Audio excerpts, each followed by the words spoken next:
Good evening, everyone, and welcome to the 20th audio chat on the Q News Patriot Rumble channel. I am the Q News Patriot. My name is SG Anon. I'm coming to you this evening with some individuals who are doing what I believe to be sacred work in this awakening journey that mankind is on. It's no secret to anyone out there that beginning in 2019 and carrying on through 2020 and in the post-COVID world, we're all very well aware, excuse me, sometimes acutely too much, about the level of criminality that has gone on here in the world today. It did have the fortunate byproduct of spawning off a spiritual awakening experience unlike any other in human history, and certainly a catalyzing force across nation-state boundaries as we, the people everywhere, were universally assaulted by our elected class. But it does not make that journey any easier, and we have to acknowledge that reconciling that particular portion of this journey and enshrining the correct history so that we can move forward. Excuse me, I apologize. So that we can move forward in a format that is conducive to we the people is one of the most important missions I think that any of us could be on. Today, I come to you with Miss Gail and Miss Barbara, both of whom work in coordination with a group called the Former Feds, an organization that seeks to reestablish legal bravery in the system by spearheading the big pharma crimes against humanity, medical murder complex, spearheading a campaign against that and attempting to compile a written historical database, a written record, as well as educate people and help those out there that have been affected acutely and dramatically by the COVID crime, which unfortunately is nearly everyone in the world, with some sort of resource and some sort of solace as they move forward as they attempt to prevent the furtherance, right, of this ongoing crime. So without further ado, I'd like to introduce Miss Gail and Miss Barbara. Thank you both for coming on today. Thanks for having us. Yeah, thank you. So I guess my first question, I'm going to put it out there to both of you, and I guess we'll start with Gail and move, to Miss Barbara and sort of go back and forth if we can. But the first question I want to ask for the audience out there is, where did your personal involvement come in this particular mission, and what spawned off the tenacity and the voraciousness that has clearly become a sacred calling, and a calling that is not exactly easy to stomach for a lot of the Patriot population even now?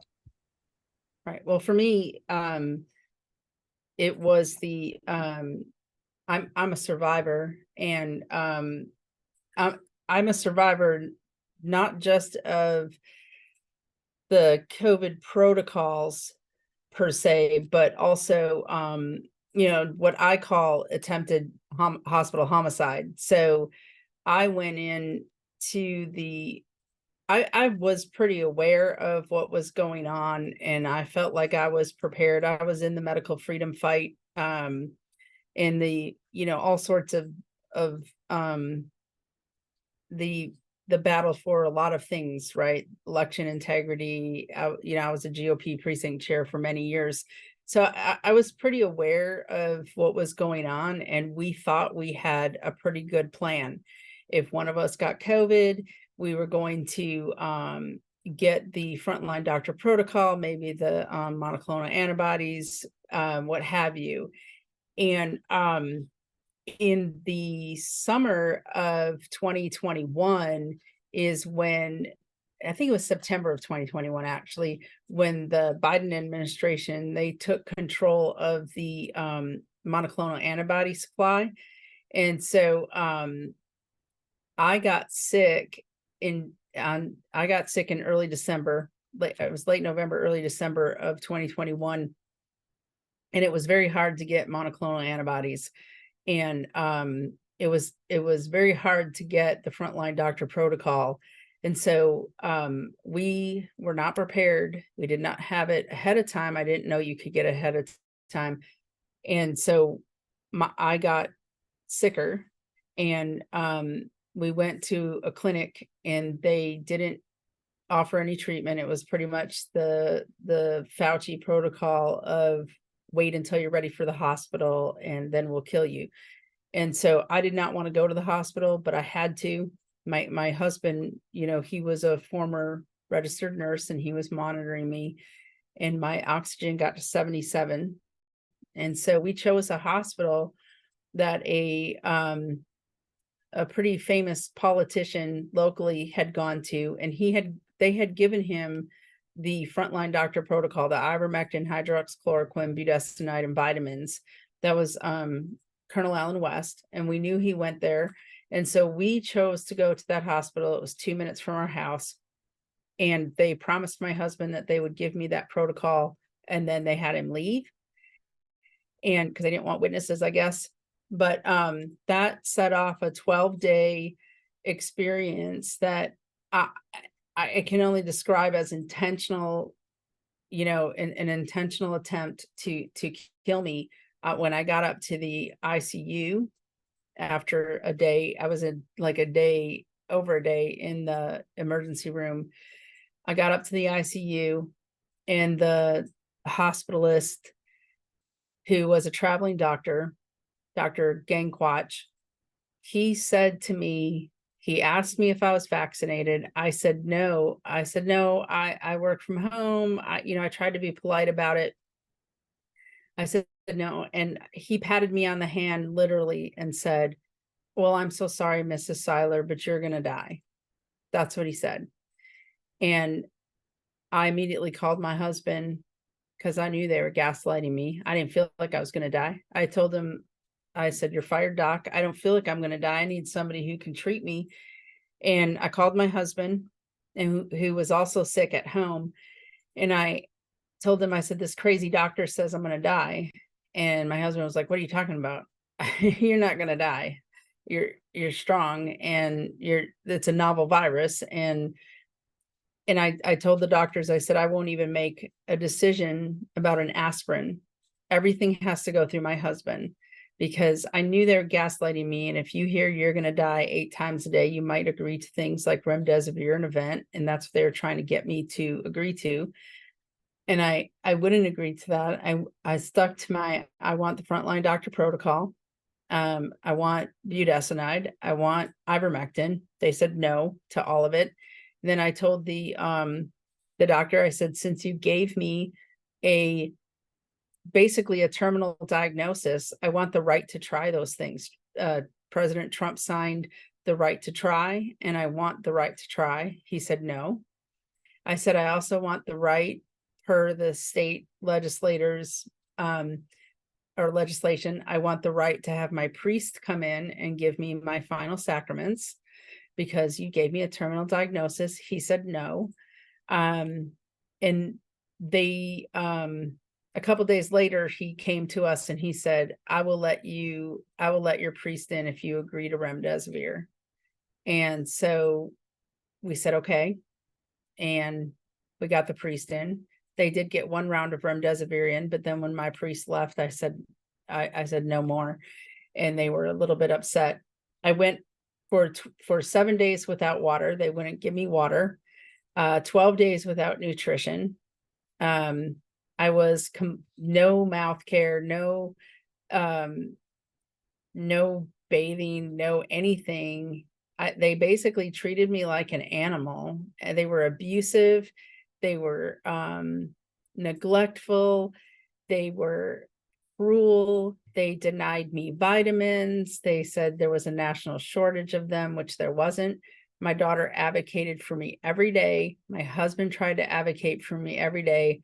They had a little be on the lookout for my husband and my daughter, because they kept trying to come up to see me. I was completely isolated. And every day I saw people going on vents, these emergency ventilations. In my ICU window, I could see every time they took a body out. I saw that day in and day out, family members coming in crying to say goodbye to their loved ones, and then somebody being taken out. And I watched this every day. And every time the sun came up, I was like, thank God I lived another day, because I didn't think I was going to live. I thought they were going to kill me. And I told my family they're going to kill me. Eventually, my husband, on day 11 that I was there, he tried to come up armed with, the other thing is they had me listed as a do not resuscitate, a DNR. And we would tell them, she's not a DNR. And the doctors and the nurses would say, yes, you are. Yes, you are. We hired an attorney to try to get that taken off, to try to get my family in and get me the right treatment. That didn't work. My husband, every time the doctors would come in, I would put my husband on the phone. My husband was advocating for me. And after about 6 or 7 days, the doctor said to my husband, what do you want me to do when she codes, when she has a heart attack? And I was like, I don't feel like I'm going to have a heart attack, doc. I was like, this is, and my husband said, what do you mean? I want you to resuscitate her. And he said, then we have to vent her. And he said, no, you don't. You can bag her and you call me and I'll tell you what to do. And that's when the doctor was like, are you a medical professional? He's like, well, yes, I am. But so that was the instruction. And there was so much abuse that went on. But on day 11, my husband came to try to get he was working with one of the senators who gave him a bill that had been passed that basically it's a bill that requires the hospital to allow you to have somebody with you. And my husband tried to get up, he tried to have that law enforced. He called the police to come there. And he actually called for the sheriff, but they wouldn't send the sheriff. They sent a couple police officers and they wouldn't enforce it. And so he asked them to do a welfare check on me.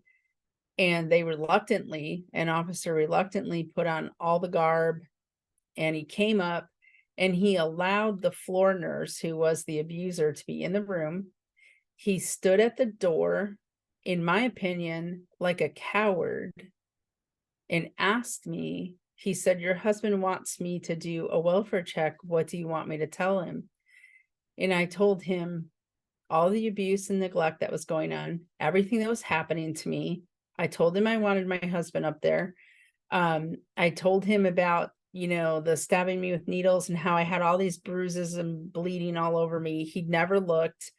And after I was done telling him, he looked at me and he said, oh my God, we don't have a protocol for this. And he left. He left me there. And I watched everything that they put in my IV that day and that night, because I was sure I was going to be a dead woman. And the next morning, my husband called me and he said, he called me about 7:30 in the morning. And he said, I have everything I need here. I have oxygen. I have contracted with a company that's going to serve as an advisor. And I want to take you out on home hospice, but only I'm going to try to save your life. Do you want to come? Because it didn't pay for him to try to get in there if I didn't want to go. And I said, well, hell yes, I want to come, because I'm going to be murdered here.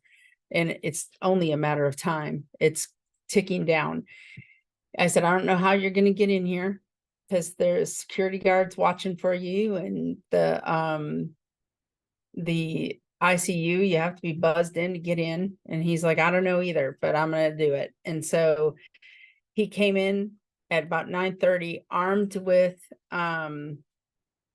a letter from our attorney, a cease and desist, and some other documentation, ready for a fight. But the security guard that was always on the lookout for him was not sitting at that desk. It was some young guy.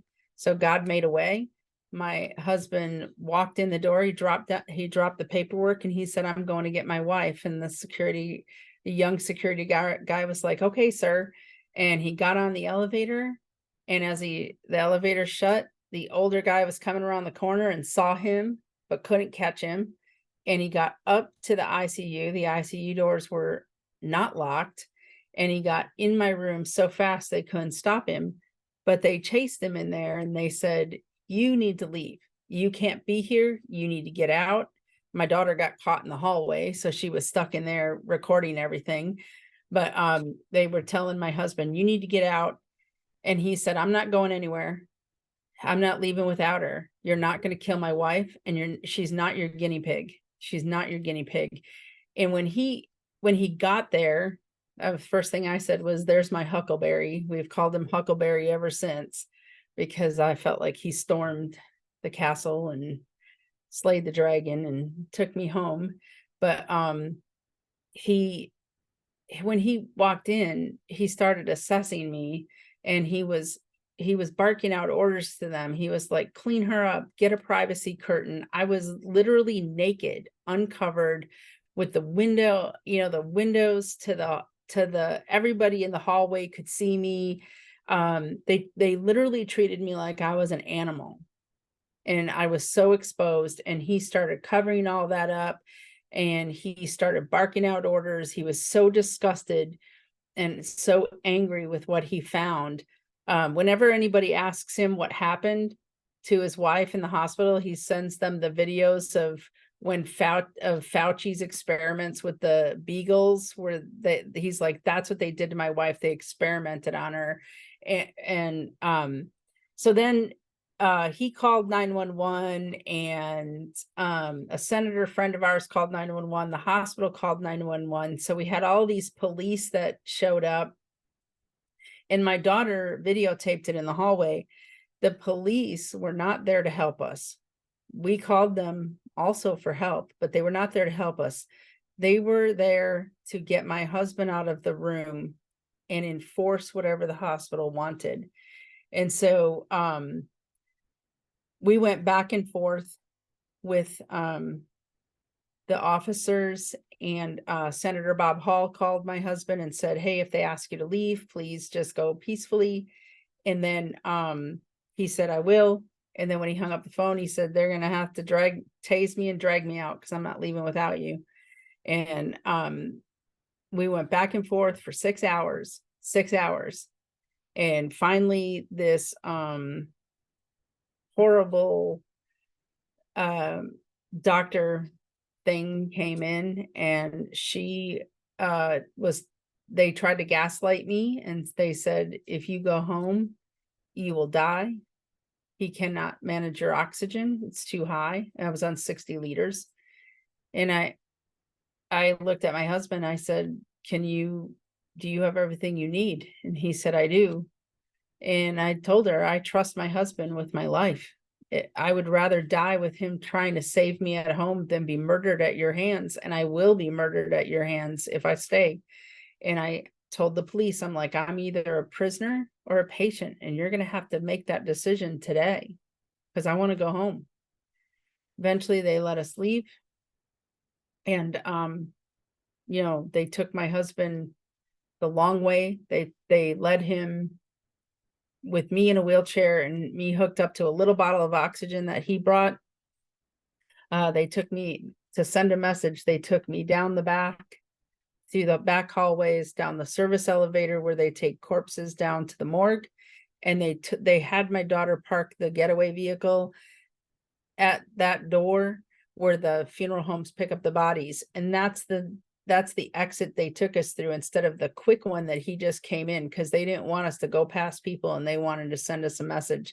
And as my husband was putting me in the car, the floor nurse, William Fripp, he said to my husband, he said, "Mark my words, she'll be dead by tonight, if not by the time you get home." And my husband spun around on his heels and told him, "You better hope that my wife doesn't make it. I'm going to do everything I can to save her. But I know my wife, if she lives, she's never going to stop coming at you people. And even God can't help you." And then he used some MFer language, shut the door, drove me home. And while it wasn't easy to save my life, because there were a lot of surprises, he did manage to do it. It took its toll. It took its toll on us, an incredible toll. But through that experience, I started speaking out as soon as I was off the oxygen. Actually, before I was still on a little oxygen when I started speaking out. But I started speaking out publicly, and I found former Feds group, and I hooked up with them, and we have built this incredible citizen task force. We've built the COVID Humanity Betrayal Memory Project, which is what you alluded to earlier. And we're going to hold them accountable. We're going to wake America up about these stories, because there's approximately 1.6 million people who have died in hospitals, and we're going to wake them up. And we have a lot of things going on that I can talk about a little later, but hopefully that gives you the background you need. Indeed. And so, Miss Barbara, as we're sort of pivoting here about the former Feds group, I'm getting the impression that the former Feds is primarily tasked right now, if you will, called for such a time as this, to focus on really what amounts to silent victim advocacy, because we have the criminality that has occurred in the system. And if I'm not mistaken, when we discussed off air, you had sort of a similar experience as Miss Seiler just described, but from the other side of the fence, where a family member was, sort of medically assaulted and then unfortunately succumbed to the assault. What brought you to the former Feds? And when we talk about the mission of that group, and we're going to pivot to that here in just a minute as well, but when we talk about the mission of that group, what is that mission as it pertains? Let me rephrase that. What is your personal interpretation of that mission as it pertains to the times that we're living in right here, right now?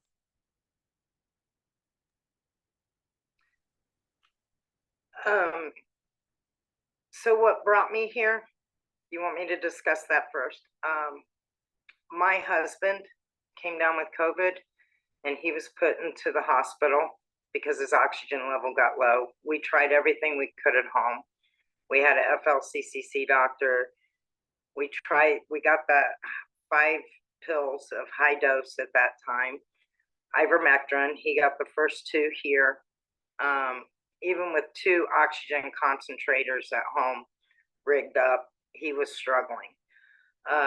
So he went to the hospital. He was able to walk at that time. And at the first hospital, it took 3 days before I could get in to see him.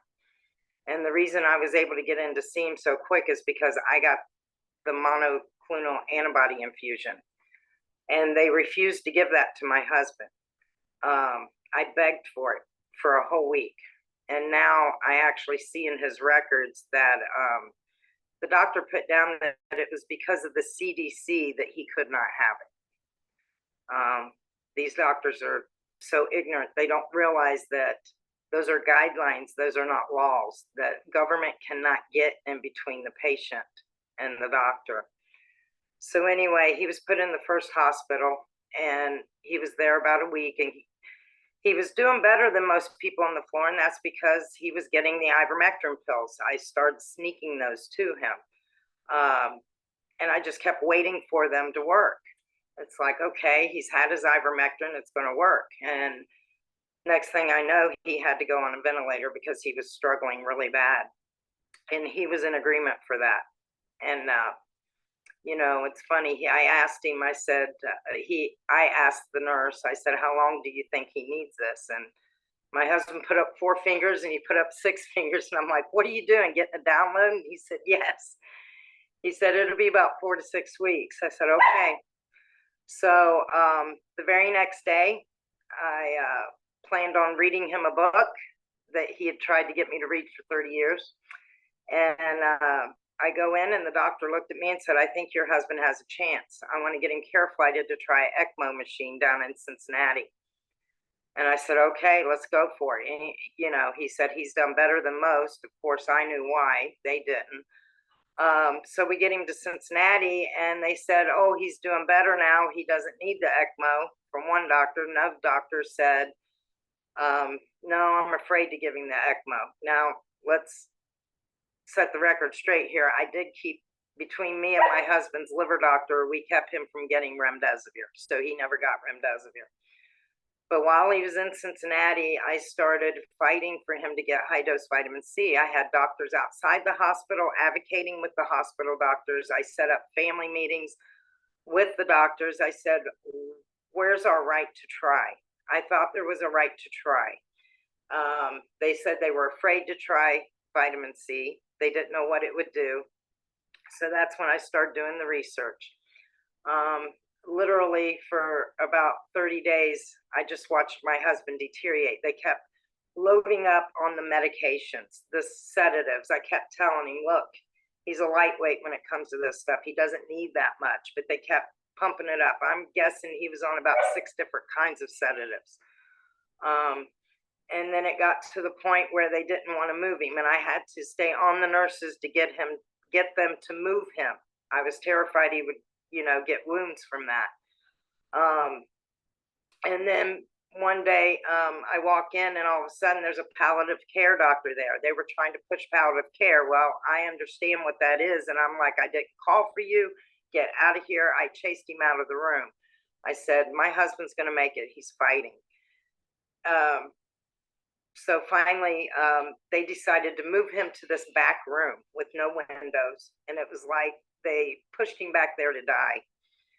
And when he went back there, the nurse that was going to take care of him there, wanted to examine his entire body. And when she rolled him over, SG, he had these horrific bed wounds on him. When I called the nurse's station, and she immediately ordered a wound doctor. When I called the nurse's station that night, where he had previously been, I said, can you tell me what is on his records? I said, I'm unclear exactly. I thought there was a small sore or something on him. And she looked it up, and she said, oh, he's just got this little blister, and we put a patch on it. And I immediately told her, I said, you need to go down to that other room, and you need to look at him, because your nurses are not documenting things. He needs a wound doctor. He has horrible bed wounds. He needs to see this wound doctor. So I'm fighting with him over that. Every day was a battle. Every day. I brought in 96,000 case studies from Harvard about the high dose vitamin C, saying it would be a safe try. The doctor shamed me in the hallway. He said, your husband is a dying man. He said, those people that wrote these reports are idiots. And he threw the paperwork down. So I went in to be with my husband because I was going to try something that day. And the palliative care doctor, still chasing me down, came in, and I told him, I just came out and asked him, how much you getting paid for him? And he just looked at me. He said, my hands are tied. I cannot give you what you want. He threw my paperwork down. He walked out. And that's when I went to work. I put my husband's life in my hands. And I started putting horse medicine, ivermectin, the liquid kind. I put it all over his chest. I was putting the paste medicine on the sole of his feet. And 3 days later, SG, I prayed for the doctors to be surprised. And I got that. I got 3 days later. I saw my husband's numbers getting better for 3 days. And I just didn't even want to deal with these doctors at this point anymore. And I walk in, and they met me in the hallway. They said, we need to talk to you. And I'm like, oh, great. So I go in there, and the same doctor that shamed me in the hallway stood at the end of his bed and told me what a strong man he was. He couldn't believe his turnaround. 2 hours later, the wound doctor finally shows up. And this was probably 3 or 4 days after the nurse had ordered it. And immediately got my husband a proper bed, one that works with air to prevent bed wounds, and I just looked at him and I said, why did you wait so long to give him that? He should have had that weeks ago. And they're like, oh, it's expensive. And I'm like, that's no excuse. This is insane.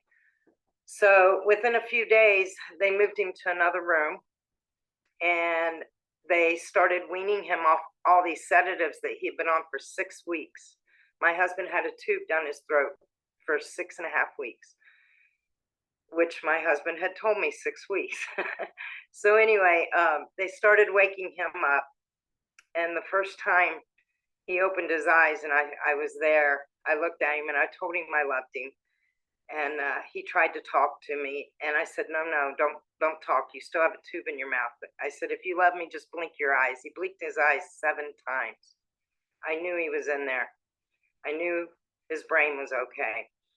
But as he was coming off these sedatives, they kept saying, he's not responding to us. I said, he's responding to me. He's responding to my son. And it's like they were looking for things. They were looking for problems. And I had a goal because I had a family member tell me as soon as he gets off of the tube, they can put a trach in him. They're going to have to move him to a step down hospital. And I said, really? I said, I got to get him out of here. And so I kept pushing for the trach, and they kept looking for problems, but they couldn't find any. They did CT scan. They checked his heart. They checked it, everything. At one point, they sent in a neuro doctor because, again, they thought something was wrong with his brain. And I said, no, he just needs to flush these drugs out of his system. You guys need to give him more liquids. I had to fight to keep him to get IV fluids, okay, and nutrition. It's like, I'm wondering if one of the protocols was they keep him on so many sedatives and it brings down the blood pressure. Then when they had to put him on the pressor meds to bring up the blood pressure, he couldn't have his nutrition. You can't have that at the same time you have those types of pressor meds. So the neuro doctor was in there with my son one day, and she's just grabbing his hand and saying, John, do this, John, do that. And my son looked at her and said, look, says, he's been laying here for 6.5 weeks. Give him a chance. And she said, well, can he even close his eyes and keep them closed? And my son looked at my husband in the eyes and he said, Dad, you have got to show these people you can understand what I'm telling you. And he said, I want you to close your eyes and keep your eyes closed as long as you can. And he said, my husband closed his eyes and you could see every muscle in his face holding his eyes closed. And then, of course, my son looked at the neuro doctor and said, what do you think about that? And she just turned around and walked away and still wanted to order a spinal tap on my husband. And I'm like, no, you're not doing a spinal tap. You've given him these horrific bed wounds, and now you want to, no, you're not doing it. Then I walked in one day and they wanted to give him anti-seizure drugs. And I know what those do to your brain. And I'm like, did someone witness a seizure? And they said, well, no, but he's not responding to us. I said, look, I said, I know my husband. I said, he's responding to me. He's responding to my son. I said, he's not responding to you because he's probably heard everything you've said to me and all these arguments. And I said, no, you're not giving him. And then they wanted to do an EEG. And I had a family friend talk me into doing that. And I said, okay, fine. He said, Barb, he said, if he's having seizures, he needs treated for it. And right now you don't need him to have a seizure. So I said, fine, I'll do the EEG. So they put this thing on his head and they do the EEG, and it's supposed to be a 24-hour test. After 20 hours, they took it off because there was no sign of seizures. So that was a win for me and my husband. So while they were scheduling the trach and the GI tube so I could get him to a step-down hospital, I went to a step-down hospital a lot closer to home down in Dayton. And I said, I did the tour, I checked the facility, and I said, look, if my husband comes here, I've been fighting for him to get high-dose vitamin C, and I want this. I really, truly want this. So they checked with the doctor. The social worker checked with the doctor, checked with the pharmacy, texted me, said, yes, Barb, he can have the high-dose vitamin C, and I even checked with the pharmacy, and we can get that. So we get my husband moved, which was rough on him, but we got him moved by ambulance to the step-down hospital. And as soon as I get there, of course, the first thing I'm asking for is the high-dose vitamin C. And they said, well, the doctor that said he could have that isn't here today. And but I'll go ahead and put him on some IV high-dose vitamin C. And it was just minimal compared to the amount I asked for. I asked for 25 grams twice a day. And this was like 1 gram. And so they said, well, when the doctor gets here, you can get that for him. And I said, okay. So I waited 4 days. But back up, the first night my husband was in the step-down hospital. The next morning I called the nurse, which I did every morning before I went down. And she said, oh, Barb, she said, we had so much fun last night. She said, I put his 60s music on. I danced, we talked. She said, he talks with his eyebrows. I said, yes, he does. And she said, he can do some crazy things. And I said, yeah. And she said, he's in there, Barb. He's going to make it. He's going to be fine. And I said, oh gosh, I guess I was right. He just did not want to respond to those doctors in Cincinnati because it was the only thing he had control over at that point. So at the step-down hospital, after about 4 days, the doctor that promised me the high-dose vitamin C finally came in. And he looks at me and I said, when can we start this? And he looks at me and he says, I've changed my mind. He said, I'm afraid it's going to give him kidney stones. My heart fell to my feet. You know, I said, please, I said, I have studies. It's not going to give him kidney stones. And kidney stones are the least of our worries right now. And I said, let me show you. Will you at least look at what I have? I said, and he said, yes. And I said, okay, I'll bring it in tomorrow. I brought in the 96,000 case studies.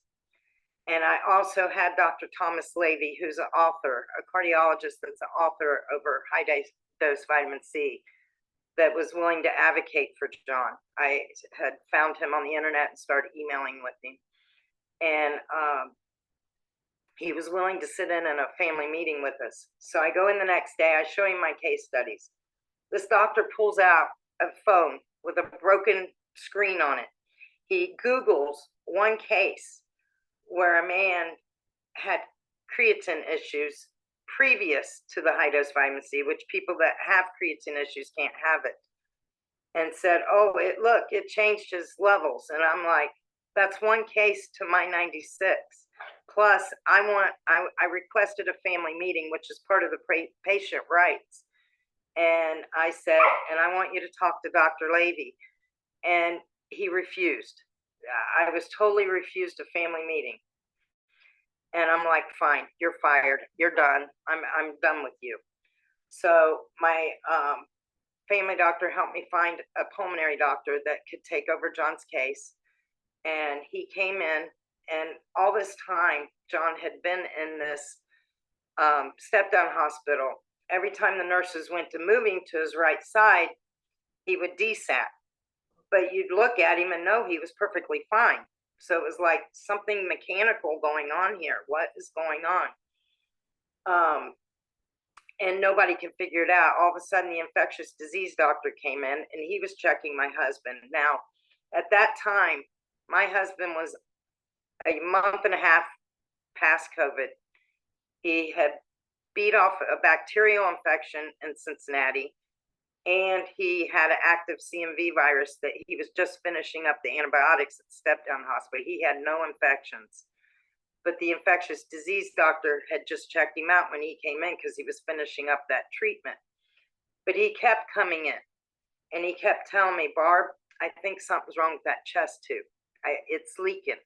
He kept listening to him. He said, you need to get on them about that. And I said, okay, I will. I kept asking him about it, but they didn't want to touch him. He did have an emergency with the chest tube one day. The nurse came in and they moved him to that right side, and this time it was bad. And she lifted up his gown, and here that chest tube had completely curled out of his body. And it became an emergency, but the pulmonary doctor did get the new chest tube in, and everything was fine. Got the suction working and everything. But we found out that in Cincinnati, they never stitched the chest tube in, which is why it curled out of his body, moving him by ambulance and everything to the new hospital, and every time they did therapy with him. So we hired the new pulmonary doctor, and he told me, he says, the infectious disease doctor told me it was still leaking. And he went out in the nurse's station, and he said, this man needs a CT scan. Get him to CT. And she said, no, the pulmonary doctor doesn't want to move him. And I said, okay, fine. You're gone. So this new pulmonary doctor comes in. Friday morning rounds, the PA was there, and she said, Barb, we're going to fix this chest tube today, but I don't want to shut the suction off and take him to CT scan without the doctor being here because it could collapse his lung. And I said, okay, he'll pull out of it. He had the emergency a week ago and we were fine. He did good. So at noon, the doctor came in and I was there. He turned the suction off and he said, I'm going to go get the team and we're going to take him to CT scan. We're going to fix this. I said, great. So 3 hours later, I asked him, I says, where is the team? Why didn't they come get him and take him to CT scan? And the nurse checked and said, oh, they got called away on emergency. They're going to do the CT tomorrow. And I said, what about turning the suction back on? And she said, we need to leave that off. It's going to help his lung heal more. Long story short, the next day, the doctor came in and the x-ray reports and his records show that my husband laid there for 24 hours with a collapsed lung. And we now know that it stressed his heart out. And 24 hours after they turned the suction back on, his heart stopped. So, yeah, because of negligence, my husband passed. He got through everything, and then because of this, he passed. We lost him. It was a shock. So you would think finding a lawyer would be a simple task. And every time a year ago when I tried to get a hold of a lawyer, you would tell them that you went in the hospital with COVID and they'd say, no, we can't take your case. Well, now, a year later, now that things are starting to come out, some lawyers are starting to wake up and they are starting to review cases. But I got involved with the former feds group a year ago to document my husband's story. We need people to document their stories because it creates a database for these lawyers to see what has been done to Americans. And we'll let Gail talk a little more about that. You know, incredible. As I'm sitting here listening to these accounts, it's occurring to me that the stories themselves are not dissimilar in the overall thematic feel, the overall impression as to the stories that I used to read as a young child when I was studying the Holocaust in places like Birkenau and Dachau and things of that nature, right? This is really concentration camp style healthcare, institutionalized, coordinated murder. And to highlight out, Miss Barbara, my condolences deeply for the loss of your husband, because it sounds that your husband, as a physical body being, as an individual, was actually quite stout, and it was that supposed healthcare, the so-called healthcare system, that actually promulgated his passing. And my deep apologies about that. This story is, both of these stories are far too common in today's world. This is a transition period in human history that has never been before, and it has been spawned off, just for the audience out there listening, by the mass committance, if we will, the coordinated implementation of the type of system at all levels to include incestuous relationships between healthcare systems and associations and law enforcement, for example, or healthcare systems and city organizations or public servants, right? These sorts of things, that has contributed to a very unprecedented amount, I think, of focalized, what we called prior to our show today, we were off air and we discussed it as a military grade psychological and kinetic warfare.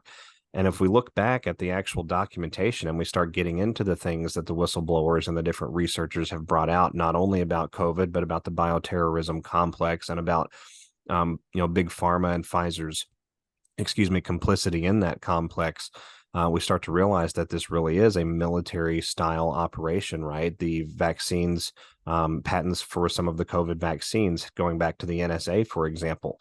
So I want to pivot from the basis that we've laid here, because the basis, I think, is the context needed to to convey the gravity of the message to the audience and really to anyone out there who's listening for what comes next. The human spirit writ large will not rest until the types of injustices that have been described in quite a bit of thorough detail here are put to rest and are rectified in some fashion, right? There has to be some sort of restoration of the balance. And I very much liked the idea that Miss Gail's experience sort of turned her into a force of nature to help reassure that balance, because this is the goal, right? This is where we have to go to. And so, Gail, if I can turn the floor over to you just for a moment here, when we talk about former feds in particular, but overall, just this thematic approach to instituting the legal screws, putting the legal screws, to this system, at the overall national level. Right. How do we do that in the best and most effective way? And what are we already doing now? Yeah. So let me expound on something you said about, not resting until there's justice. So with many of these stories, if their loved one, and we've got stories, husbands, wives, daughters, sons, mothers, fathers, brothers, sisters, friends, murdered in these hospitals, or we also do the stories murdered by the vaccine, because the deaths in the hospitals were intended for one thing. It was the money that the hospitals got, but it was also to scare, like you said, a psychological, military style psychological psyops, basically, to get people to run down, roll up their sleeve for an experimental shot that was tainted. And so we also have a lot of those stories coming in that we document if it's a COVID related crime against humanity, we're documenting it. And so that's the first thing, is the documentation of it. If any of these people that were in the hospital and their loved one died in the hospital or murdered in the hospital, if their loved one had gone down to a gas station, got shot and killed, the entire town, the mayor, everyone involved, the police would all be rallying around them and saying, we won't rest until we have justice for this horrendous murder and for this person who's still out there at large killing people. But because these people, because it was government sponsored, government sponsored killing in a hospital, and these people wore white coats, the trauma involved with these families, because these people are hailed as heroes. Oh, they're not heroes. Heroes would stand between a patient and harm, right? And so they're not heroes. They're basically paid assassins. And you likened it to the Holocaust. It is exactly like that. When you have 1.6 million people murdered, experimented on, and then murdered, that it's a hospital Holocaust is what I call it.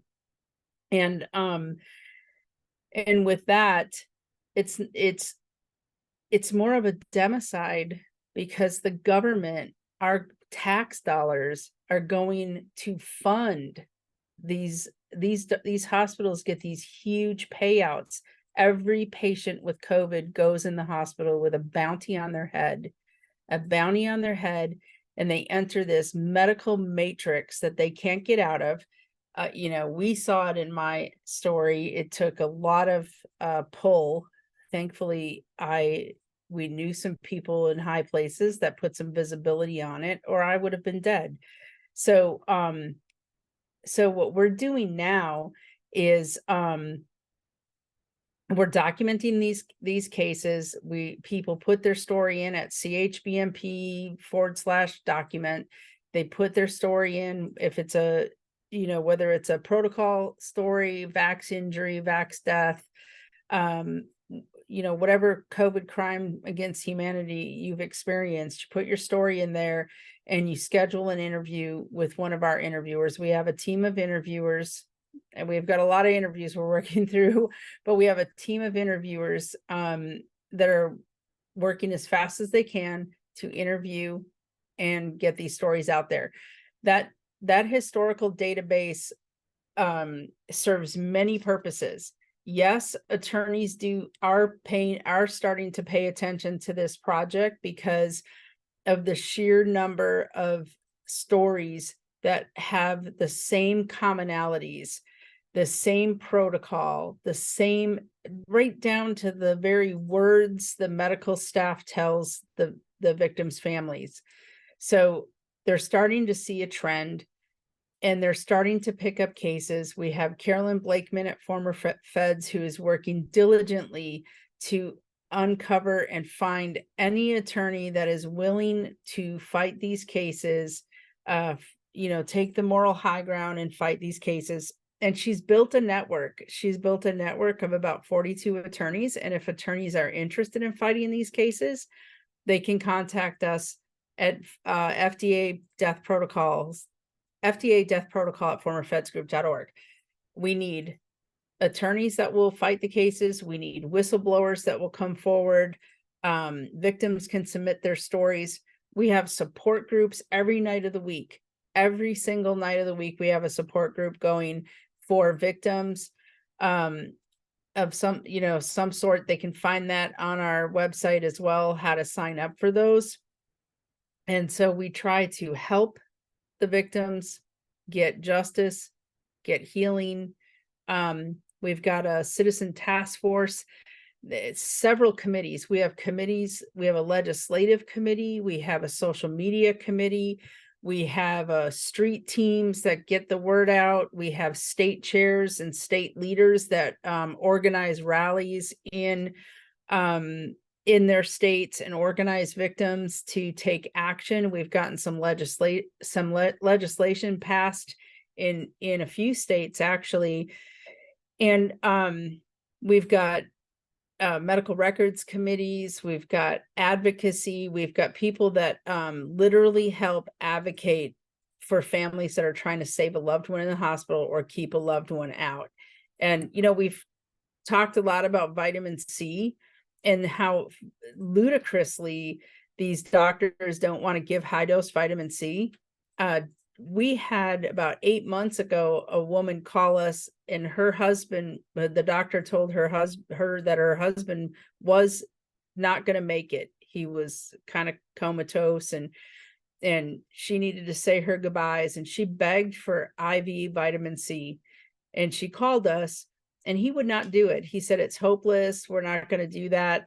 And we convinced them to move him to a home hospice or to a hospice facility, but we said the wife has to ride in the ambulance on the way to the hospice facility. She called and canceled the facility, redirected the ambulance to her house where she had people waiting to give him IV high dose vitamin C, just like Barbara wanted for her husband. He woke up in 45 minutes. The next day he was walking around his living room. That man is alive when the doctors wrote him off for dead for want of vitamin C. That is criminal to me. That's criminal to me. So we have these advocates. They advocate for patients, and we're doing a lot. We work with other organizations that are exposing this whole thing. We have a project as well called We the People 50 Recall the Shots. They are working to get legislators to recall these shots in every state because they're tainted and they're killing people. So we are fighting on every aspect, every front of this horrible pandemic, and will continue to do so. And if people want to join us, many hands make light work. They can go to chbmp.org/join, and that request will come to me, and I can get you plugged into our citizen task force, because we need to take back the agencies that have been captured. We must do it. We call it the humanity betrayal because every single agency that law-abiding patriotic citizens trust and obey and and revere has been captured and used and turned against us to do harm. That's from our law enforcement to our schools to our hospitals. It doesn't matter what it is. Agency capture is a big deal. And we have to, as citizens, take back our rights. We must, or we will go the way of China. You know, as we talk about that process and how this looks at the grassroots level, it really is about activism.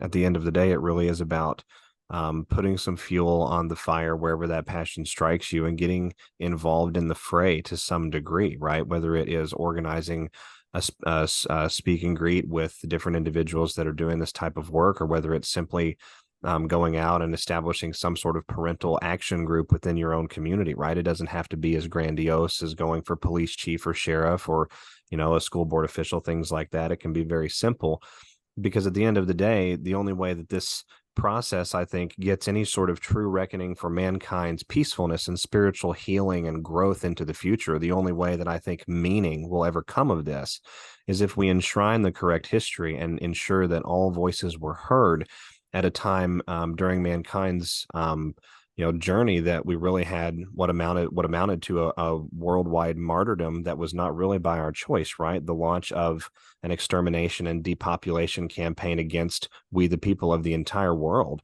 And I think the one positive is that because of that, if we could put a positive on it, because of that, we're able now to have large scale broadcasts like this that are very interconnected with different areas in the cyber and digital space, and we can begin to coalesce around the paid for, bought off, incestuous, corrupted, quite frankly, I think treasonous assets that have been out there in all levels of our society that participated in covering up and in enabling and providing a conduit for not only the COVID crime, which happens to be simply the most grandiose example of medical murder, but all of the medical murder community and complex, to include the insurance giants, the regulatory machine, how law enforcement and state agencies intersect, and what the difference is between ordinances, mandates, guidelines, regulations, and duly passed laws, which is a major portion of this process that I think we the people have to iron down on, because it gives us a good basis for things like crimes against humanity,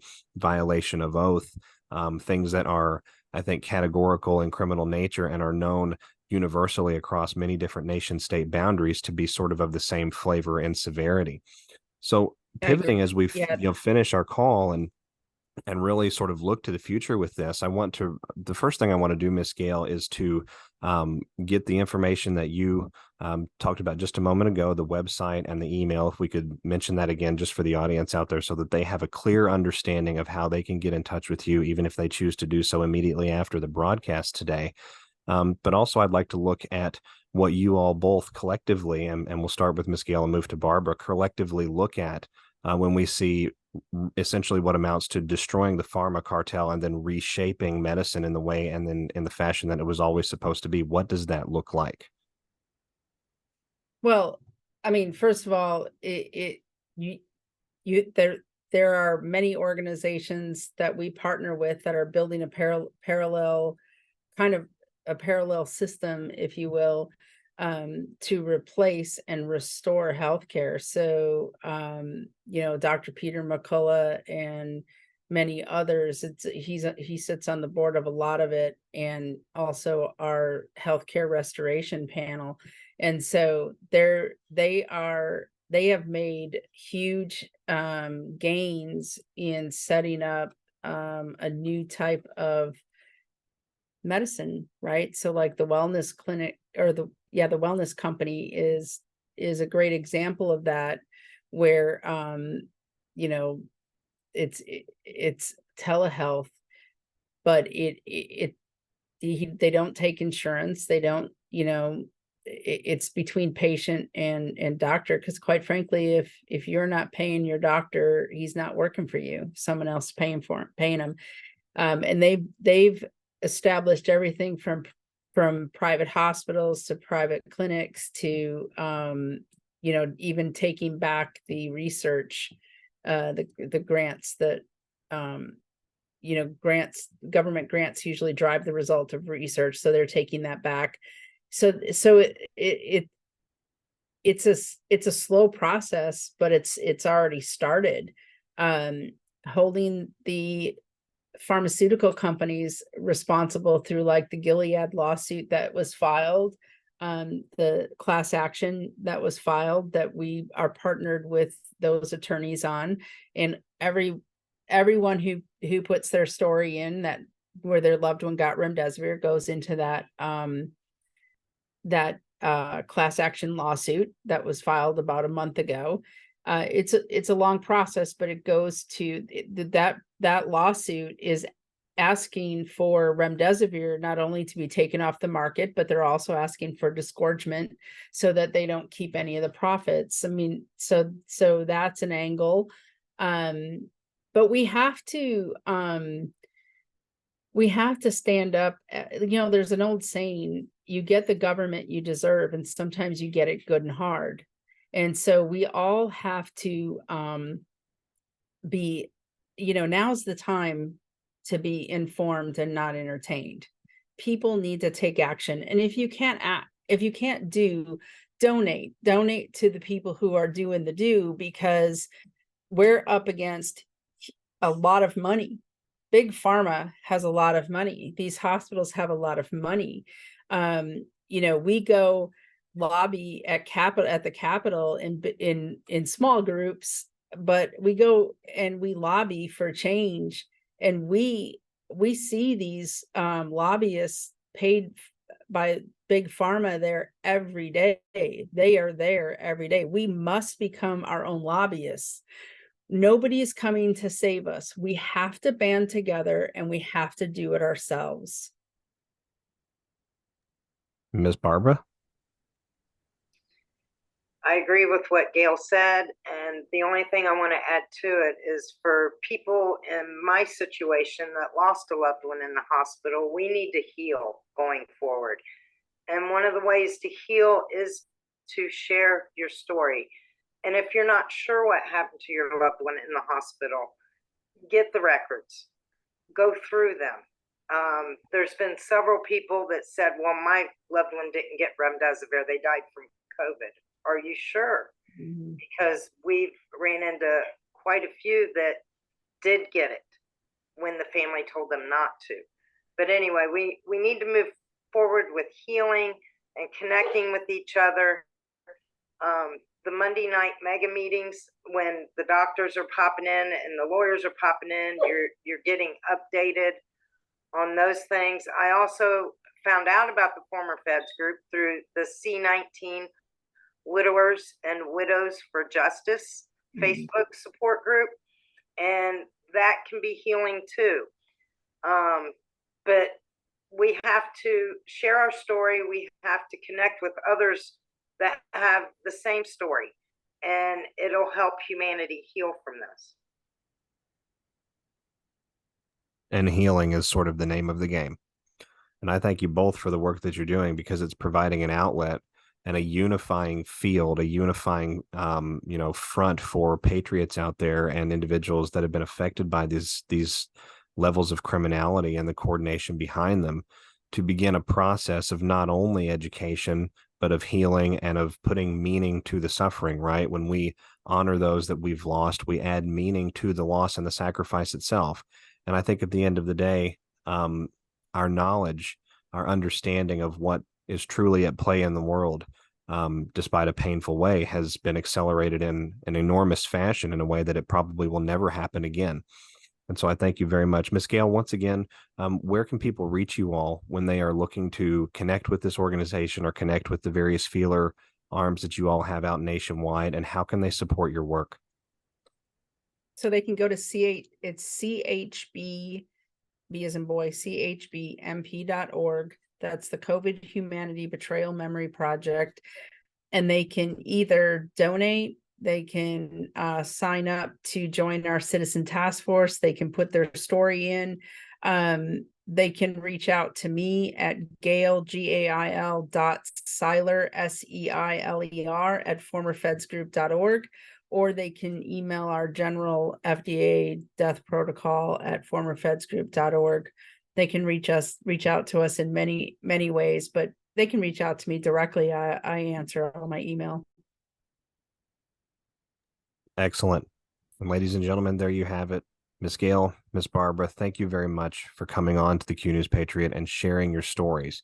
I know that these stories are sort of not the stories that everyone wants to have at different points along the way, but we do have to have the discussion, and we have to be open and candid with one another. I think that's part of the journey here as mankind, and I'm certainly grateful to have been able to share this conversation with both of you. So thank you very much. Ladies and gentlemen, this is SG Anon. I'll be back with each of you again soon, and I hope you've enjoyed our discussion today. Take care. Stay safe. Thanks. Bye-bye.